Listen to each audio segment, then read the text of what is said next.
Bonjour et bienvenue sur ce complément de cours sur les arcs paramétrés, donc qui est la fin du chapitre sur les fonctions vectorielles, le chapitre 10. Donc on va définir ce que c'est qu'un arc paramétré et le but de ce chapitre, c'est bien entendu de tracer ces arcs paramétrés mais aussi de savoir calculer la longueur d'un arc. Donc, qu'est-ce qu'un arc paramétré?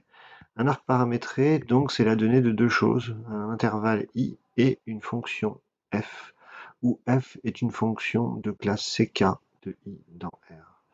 Donc ici, on dit qu'on a un arc paramétré de classe ck lorsque on a ce couple-là, ici if.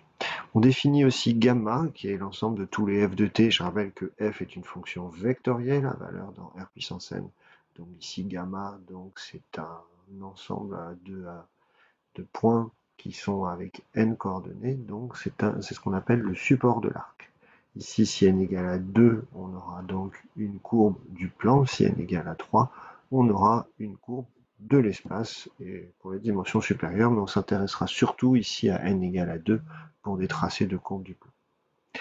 On va définir aussi ce que c'est que les points réguliers et les points stationnaires. Donc si jamais on se donne un arc paramétré de classe C1, on va dire qu'un point ici T0, il est régulier si la dérivée de la fonction f vectorielle en T0 est différente de 0. Attention, ici f' de T0 est un vecteur à n coordonnées. Et on dira qu'un arc est régulier lorsque tous les points sont réguliers.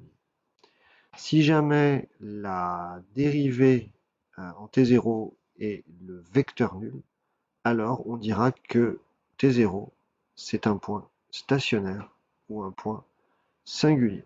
Voilà. Et il se passe des choses un petit peu particulières en ces points stationnaires ou singuliers, malgré que la fonction soit de classe CK, ou K en général est au moins égal à 1, pour que ce soit de classe C1, on peut avoir des graphiques où on a l'impression pourtant d'avoir des tracés qui ne sont pas des tracés représentant des fonctions de classe C1, et en fait si.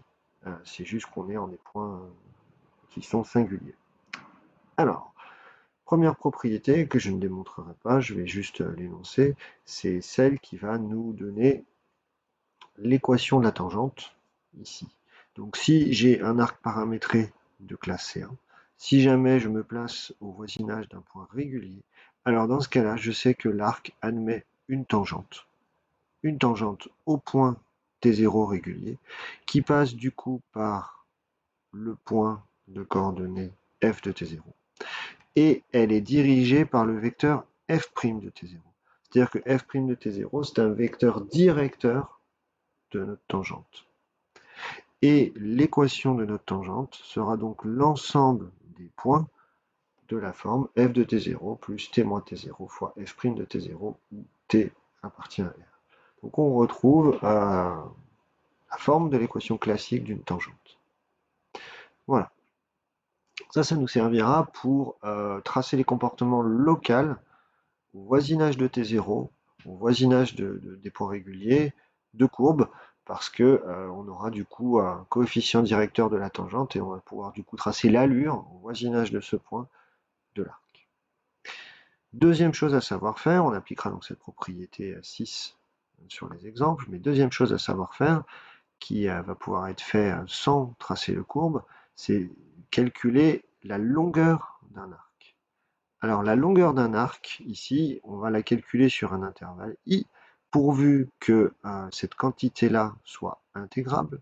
Et dans ce cas-là, la longueur de l'arc, on va dire que c'est L qui va être égale à l'intégrale sur i de f' de t en norme dt en intégrant sur i.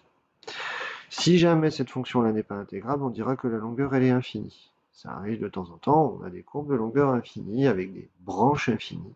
Au final, on va définir ce que c'est d'ailleurs que branche infinie.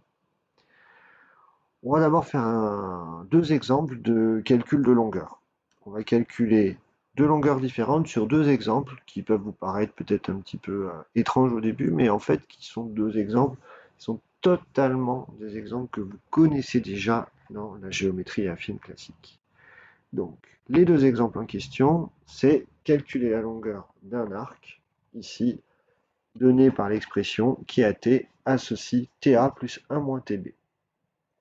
On reconnaît peut-être un petit peu une expression que l'on a vue lors des fonctions convexes, des ensembles convexes, et là, du coup, on voit un petit peu quelque chose qui ressemble.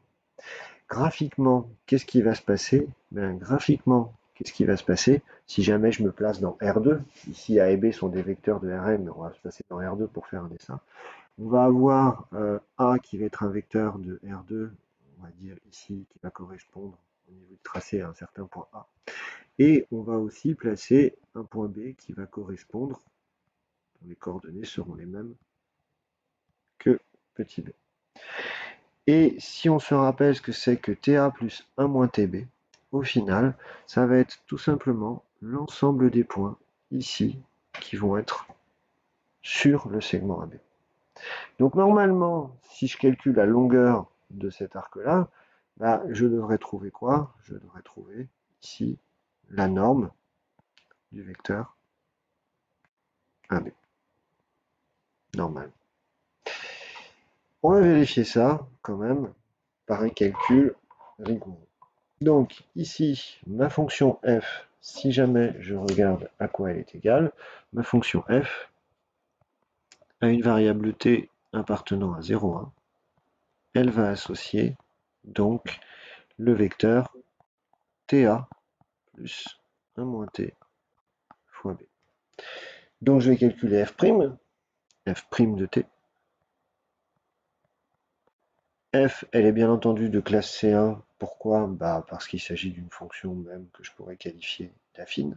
Donc f, c'est une fonction vectorielle, mais elle est bien entendu affine en t. Et si je la dérive coordonnée par coordonnée ici, ou alors je dérive directement l'expression. La dérivée de t fois le vecteur a, bien entendu, ça va donner le vecteur a, plus la dérivée de 1 moins t fois le vecteur b, on va avoir donc moins t, donc moins 1 fois le vecteur b. C'est-à-dire qu'en fait, la fonction dérivée f' de t et la fonction vectorielle constante est égale à 1 moins b. Autrement dit, ici, si je calcule la norme de f' de t, je vais avoir la norme de 1 moins b, qui par rapport à mon graphique, ça va être égal, ici dans R2, à la norme du vecteur AB. Alors, AB ou BA, clairement, au niveau de la norme, ça change. Bon, mais c'est pas tout ça, parce que ici, c'est encore quelque chose que je dois intégrer. Donc, la vraie longueur, n'oublions pas que c'est l'intégrale de ma norme de la dérivée, dt, entre quoi et quoi? Entre 0 et 1, puisque ici, je sais que je suis avec une fonction qui est définie sur 0. Donc, au final, je vais intégrer entre 0 et 1 la norme de a moins b, qui est une constante ici. Donc au final, ça fait norme de a moins b fois t entre 0 et 1. Ça fait norme de a moins b. Donc la norme de a moins b, c'est donc la norme du vecteur AB ici, si on fait l'analogie dans R2, et c'est bien la longueur de mon arc, qui est bien la longueur du segment. Donc on a bien cohérence avec le dessin qu'on a fait. Deuxième exemple. Deuxième exemple, on va se placer cette fois-ci avec une fonction qui a t associé en abscisse a plus r cosinus t et en ordonnée b plus r sinus t. Donc ma fonction ici f, si jamais je regarde son expression, at, elle associe en abscisse a plus r cosinus t et en ordonnée b plus r sinus t. Voilà. C'est aussi une fonction de classe C1. Pourquoi? Puisque f elle est de classe C1 sur l'intervalle 0 de pi sur lequel elle est tracée. Pourquoi? Puisque la fonction sinus et cosinus le sont. Donc chacune des fonctions coordonnées est de classe C1. Donc clairement, ici, on a affaire à une fonction de classe C1. Donc je peux calculer pour tout t f' de t, pour tout t appartenant à 0 de pi, je ne le réécris pas. Et ça va me donner donc a plus r cosinus t, je vais avoir du moins r sinus de t. Et au niveau de l'ordonnée, je vais avoir du plus r cosinus de t.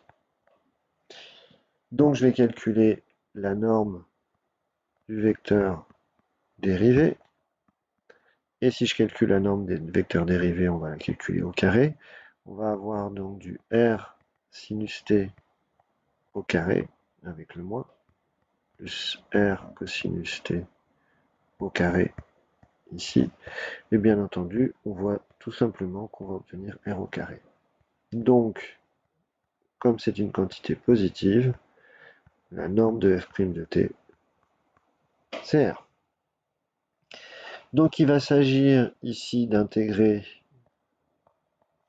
entre 0 et 2π cette quantité, par définition de la longueur de l'arc. Ici donc, je vais avoir l'intégrale entre 0 et 2π d'une constante r, puisque j'intègre par rapport à t. Donc ici, ça va me donner r multiplié par la longueur de l'intervalle. La longueur de l'intervalle, c'est 2π. Autrement dit, la formule 2π fois r. 2π fois r. Tiens, ça me rappelle quelque chose, normalement. Quelque chose de vu au niveau de la sixième. Eh oui, ça se voit en sixième, ça. Ça me rappelle la valeur du périmètre du cercle. Pourquoi? Eh bien, tout simplement parce que si jamais je fais un petit dessin, un petit repère, ici, il y en a peut-être qui l'avaient déjà deviné. En fait, mon arc paramétré, c'est tout simplement un arc qui, quand je trace la courbe le représentant, est le cercle de centre A, de centre le point de coordonnées A, B, et de rayon petit r.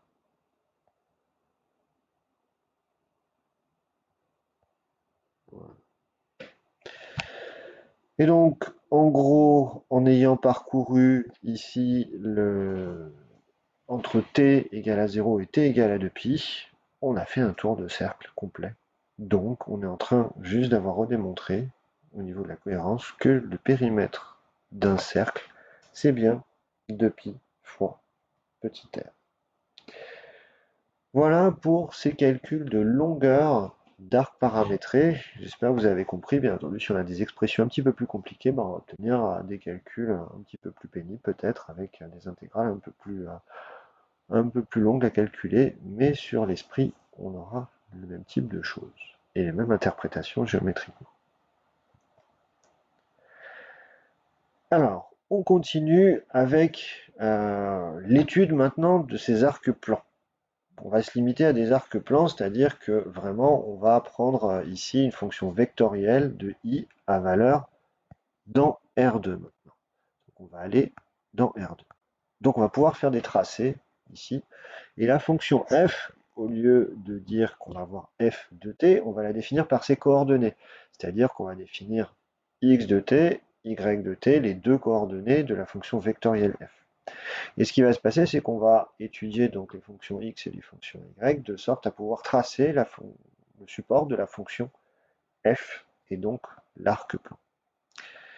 Alors, juste avant de pouvoir faire le tracé, on va définir ce que c'est qu'une branche infinie, et on va dire qu'on a une branche infinie lorsque on a un point t0 appartenant soit à i, soit étant une extrémité de i, pas forcément inclus dans l'intervalle de définition de l'arc plan, eh ben, on n'a que la limite de la norme de f de t, lorsque t tend vers 0, est égal à plus l'infini. Alors, on a plusieurs types de branches infinies, du coup. Donc, j'en ai mis 3. Donc, 3 qui sont les plus classiques.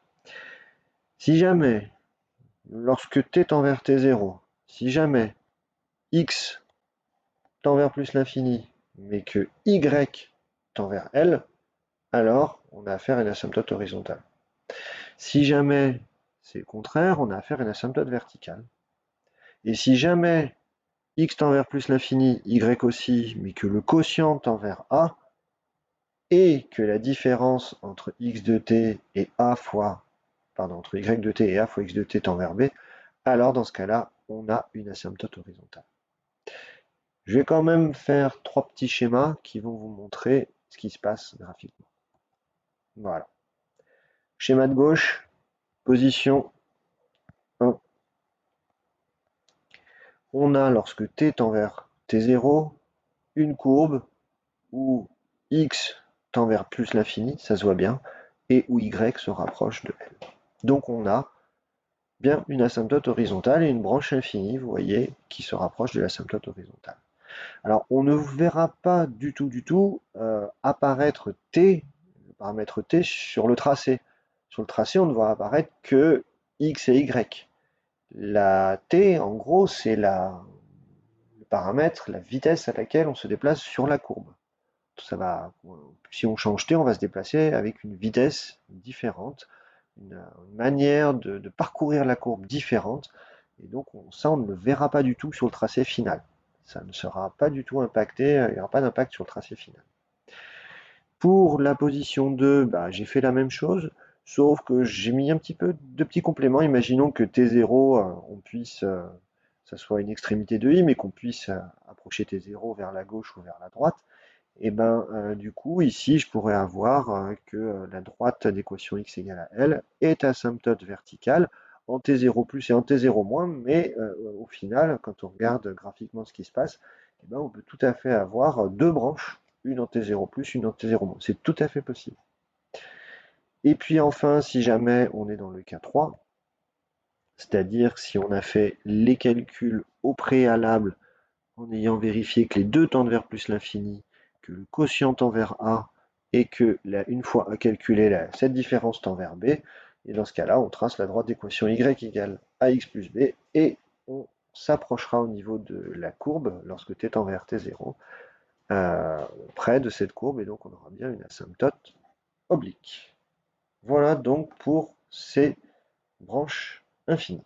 Alors, toujours dans l'étude des arcs plans, après avoir regardé les branches infinies, on va s'intéresser à ce qui se passe localement, donc pour les points singuliers. Alors, pas que pour les points singuliers, mais en général, souvent pour les points singuliers, une étude locale, donc de l'arc, de manière à pouvoir la représenter. Pour les points singuliers, en fait, le problème, c'est qu'on n'a plus, d'après la propriété qu'on a vue ensemble, de vecteur directeur de la tangente, qui normalement était f' de t0. F' de t0, ici, pour un point singulier en t0, il est nul, donc on ne peut plus représenter par notre tangente d'après la propriété précédente. En fait, on va voir quelque chose qui va être une extension de ce qui est dit là. Donc supposons qu'on se donne un ensemble I et une fonction f vectorielle de valeur donc de I dans R2. Supposons qu'on se donne un point T0 ici, un T0 tel que f de T0, enfin, tel qu'on soit en un point critique, et supposons que f soit suffisamment dérivable. Alors dans ce cas-là, ici, on va définir petit p, qui est le plus petit indice pour lequel la dérivée énième en T0 soit non nulle. Donc c'est la première des dérivées énièmes qui n'est pas le vecteur nul. Puis une fois qu'on a trouvé cet indice P, on va aller chercher un indice Q plus grand, tel que toujours la dérivée Qm de f en T0 soit non nulle, mais il faut en plus que la dérivée Qm de f en T0 et la dérivée Pm de f en T0 forment une base de R2, c'est-à-dire soit une famille libre.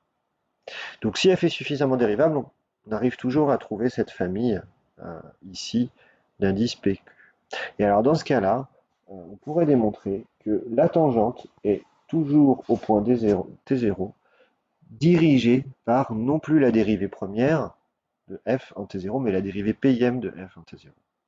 Et les parités ici de P et de Q vont donner la forme de l'arc autour de T0. Alors je ne démontrerai pas cette propriété, on va regarder un petit peu les 4 couples de parités qu'on peut obtenir. Si jamais P est impair, si jamais Q est pair, en fait, il va se passer exactement la même chose que si le point était régulier, alors qu'il ne l'est pas. Cette fois-ci, on va avoir un comportement d'une courbe où on va avoir ici la tangente, on la voit ici, vecteur directeur de la tangente, et on va avoir un comportement classique d'une courbe par rapport à sa tangente. Là. Donc on va avoir ce qu'on appelle un point ordinaire. Si jamais on a P impair et Q impair, on va avoir l'équivalent d'un point d'inflexion. Un point d'inflexion, je vous rappelle que c'est un point où la courbe traverse sa tangente. Donc on va avoir le type de schéma ici. Si P est pair et Q est impair, on va avoir ce qu'on appelle un point de rebroussement. Un point de rebroussement de première espèce. Donc on va avoir quelque chose où la courbe rebrousse chemin, comme ça, toujours en ayant un comportement local dans la direction de sa tangente. Et si jamais, et en traversant entre guillemets sa tangente, mais si jamais P est pair et Q est aussi pair aussi, on a la situation la plus, on va dire, la plus étrange, on a toujours un point de rebroussement, et cette fois-ci il est de seconde espèce, c'est-à-dire que la courbe rebrousse chemin, et en plus reste du même côté de sa tangente. Voilà. Donc voilà la classification en fonction de P et de Q. Alors comment on trouve P et Q? En général, T0 est une valeur assez simple, souvent c'est 0, ou alors on s'y ramène via un changement de variable. Et dans la pratique, on trouve P et Q par un développement limité autour du point d'étude, en général donc souvent 0. Enfin, pour conclure, un exemple, le tracé complet d'un exemple d'un arc paramétré, histoire de bien mettre en pratique tout ce que l'on a vu. Alors, on a vu quoi? On a vu les branches infinies, on a vu des études locales, on a vu la longueur d'une courbe. Ici, on va voir le tracé pour le final, et on va voir qu'on ne va pas nécessairement avoir besoin de tout ce que l'on a vu ici, puisqu'on ne va pas avoir de courbe qui va présenter une branche infinie. On ne va pas avoir non plus de points singuliers, donc on va essayer de se concentrer sur ce qu'il y a d'autre à faire. Alors, regardons un petit peu l'énoncé. On a une courbe ici, on a un arc-plan qui va être donné par un intervalle i qui est égal à r et une fonction f dont les deux coordonnées sont x de t, y de t, x de t sinus de t et y de t sinus 3t.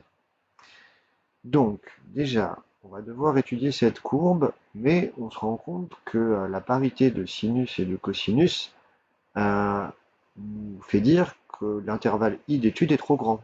Si jamais je regarde, si je fais f de t plus de pi, on va regarder, ça va être égal à f de t. Donc on va pouvoir déjà restreindre l'intervalle d'étude. Donc, via la périodicité, comme elle est de pi périodique, je vais pouvoir restreindre mon étude à un intervalle de la forme moins pi pi. Alors moins pi pi ou 0 de pi. Alors pourquoi moins pi pi? Parce que c'est pratique, c'est un intervalle qui est centré en 0. Et la fonction sinus, elle est impaire. Autant sinus que sinus de t et sinus 3t. Donc, ce qui va être pratique, c'est de regarder f de moins t par rapport à f de t. Si on fait le petit calcul, f de moins t, c'est moins f de t. Conclusion, si je sais ce qui se passe en moins t, je sais ce qui se passe en t. On va pouvoir restreindre ici l'intervalle d'étude. Comment on complétera? A priori, on complétera la courbe par symétrie. Je vous laisse trouver laquelle, de toute façon, on l'utilisera pour le dessin au final. Mais on va avoir une symétrie au niveau de la courbe. À vous de voir si c'est central ou axial. Après, on pourrait se dire, c'est très bien, on a limité notre étude sur 0 pi. On peut encore mieux, alors là souvent l'énoncé vous donne des indications, mais on peut tenter ici un changement de variable qui va nous permettre de restreindre encore l'intervalle d'étude. Ici on va étudier f de pi moins t. Si j'étudie f de pi moins t, je vais étudier au niveau de ce qui se passe au niveau de l'abscisse et au niveau de l'ordonnée. On va avoir que x de pi moins t, par propriété du sinus, ça va être moins x de t, et on va avoir que y de pi moins t, ça va être exactement y de t par propriété du sinus. Et donc du coup, là encore, on voit que si on sait ce qui se passe en pi moins t, on sait ce qui se passe en t. Et au niveau du graphique, les x en pi moins t et x en t sont opposés en gardant le même y. Donc normalement, vous voyez qu'on va avoir une symétrie axiale d'axe au y. Donc on va restreindre l'étude à la moitié de l'intervalle 0π en 0π sur 2. Pourquoi? Parce que si t se balade entre 0 et π sur 2, pi moins t, lui, il va se balader entre π sur 2 et π. Donc en traçant ce qui se passe entre 0 et π sur 2, par symétrie, on complétera, et on aura pi moins t qui, lui, se baladera entre π sur 2 et π. Donc voilà, on va pouvoir faire un dessin en se limitant au final à l'intervalle 0 π sur 2. Comment on fait pour la suite? Pour la suite, c'est comme toute courbe, il faut avoir les variations. S'il faut avoir les variations, il va falloir dériver notre arc paramétré, la fonction f qui définit notre arc paramétré. Si je la dérive sur 0π sur 2, je vais d'abord justifier qu'elle est de classe C1. Si je regarde ces fonctions coordonnées, c'est bien entendu des fonctions trigonométriques, donc des fonctions qui sont bien de classe C1 fine. Donc oui, elle est bien de classe C1. La dérivée de x, c'est sans souci 2 cosinus de t, la dérivée de y, 3 cosinus de t. On va du coup faire le tableau de variation de l'arc. Alors, le tableau de variation de l'arc, qui va du coup comporter 5 lignes. Une pour t, 2 pour x et x', et 2 pour y et y'. Alors, l'étude de la dérivée est assez simple. Je balance directement le tableau, on va regarder un petit peu ce qui se passe. On voit qu'entre 0 et π sur 2, il y a quand même 2 points remarquables, π sur 6 et π sur 4. On remarque aussi que, au niveau de l'organisation, on a mis collé au milieu x de t, y de t. Pourquoi? Pour mieux faire le dessin, au final. Alors, si on regarde, on voit que x, elle est croissante entre 0 et π sur 4, puis décroissante ensuite entre π sur 4 et π sur 2, tandis que y, elle est croissante entre 0 et π sur 6, puis décroissante de π sur 6 à π sur 2. Donc, on a nos variations via l'étude du signe de x et de y, pour prendre un petit peu de temps. On voit aussi qu'on va avoir du coup certains points remarquables à placer. Alors, quel point remarquable? Eh bien, ça va être tout ce qui est là. Il va falloir interpréter tout ce qui est ici.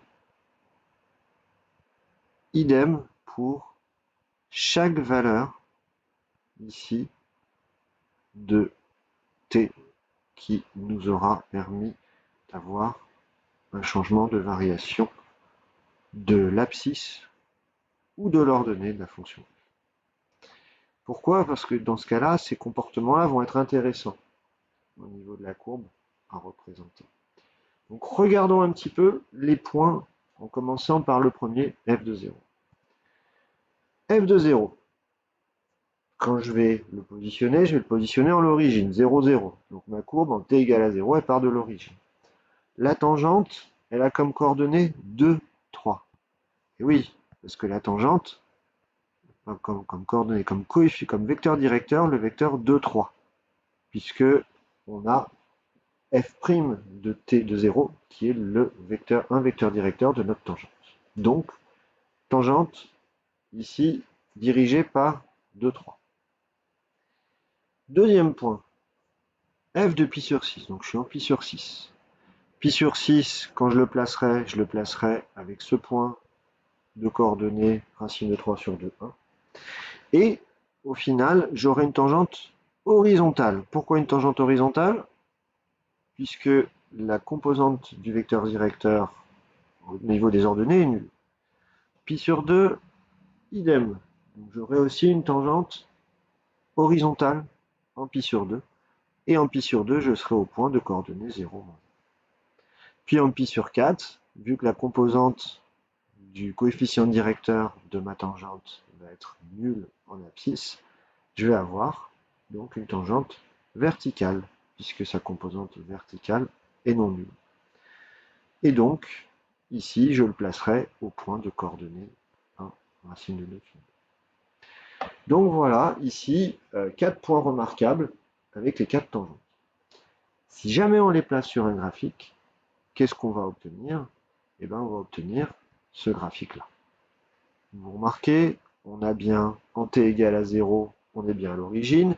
On part avec une tangente de coefficient directeur 3,5.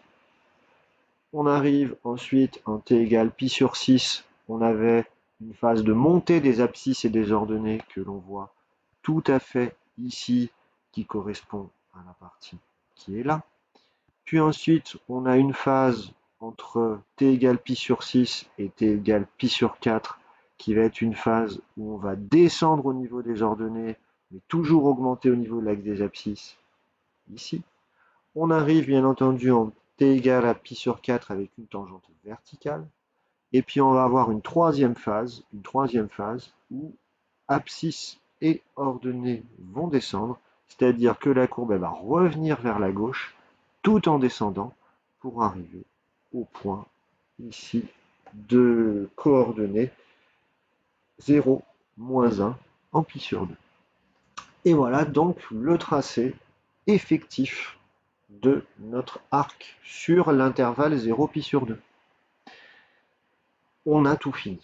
On a tout fini parce que là, on a vraiment fait précisément le tracé sur l'intervalle a priori le plus petit qu'il existe pour représenter l'arc. Et maintenant, il va suffire de déplier la courbe par symétrie par rapport à ce que l'on a vu.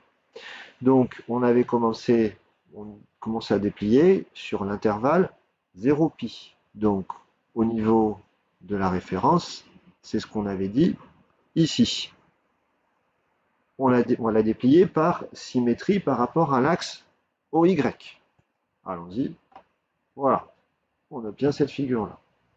Puis, ensuite, on va la déplier sur l'intervalle moins pi pi. Comment on la déplie? Ici, on la déplie en ayant cette relation-là, f de moins t est égal à moins f de t. Ici, en fait, f de moins t égale à moins f de t, ça correspond à une symétrie centrale. Donc pour la tracer sur moins pi 0, on va appliquer une symétrie centrale à ce qu'on a déjà. Et on va obtenir la courbe complète. Voilà donc le dessin final que l'on obtient pour notre courbe d'expression pourtant si simple au final. Et on a une courbe de ce style-là. Et on voit bien que c'est une courbe bornée, on voit bien qu'on a réussi à tout faire, on a respecté le tableau de variation. Voilà. Donc, si je fais un bilan au niveau des étapes de l'étude d'un arc paramétré, au niveau des étapes, 1, je regarde le domaine de définition, il n'est pas toujours donné. Je réduis le domaine d'étude au maximum par propriété de parité, de périodicité. Donc périodicité si on a un sinus, parité si on a des puissances de t qui sont paires ou impaires. On fait ensuite le tableau de variation, donc on justifie que la fonction est de classe C1, puis on fait le tableau de variation après avoir calculé x' de t, y' de t. On identifie les points remarquables, notamment ceux à tangente horizontale ou verticale. Pourquoi? Parce qu'elles correspondent donc à des morceaux d'arc où on va réellement avoir des comportements qui vont changer au niveau des variations. Ici, dans l'exemple, il n'y en avait pas, mais on va identifier les points singuliers s'il y en a. Là, il n'y avait pas de point où la dérivée était le vecteur nul en n'importe quel point. Et dans ce cas-là, on fera une étude locale à l'aide d'un développement limité. Donc on fera ça dans un exemple plus tard. Puis on identifiera les branches infinies. Alors évidemment, là, il n'y a pas de branche infinie puisque la courbe reste bornée. Elle reste dans le segment moins 1, 1 au carré, au vu de l'expression en sinus de x pour les x et pour les y. Puis, une fois qu'on aura fait tout ça, on fera le tracé de la courbe à la main. Donc on en revient ici à ce qu'on a fait nous. Et si nécessaire, on calculera la longueur de la courbe. Alors là, ce n'est pas demandé, on pourrait le faire. Et bien entendu, l'idée, c'est de calculer la longueur de la courbe sur l'intervalle 0 pi sur 2 et ensuite de la multiplier par le facteur nécessaire pour obtenir la longueur de la courbe sur l'intervalle moins pi pi au final. Voilà qui conclut ce chapitre sur les arcs paramétrés. Il restera donc à faire un ou deux petits exemples avec des études de branches infinies ou de points singuliers.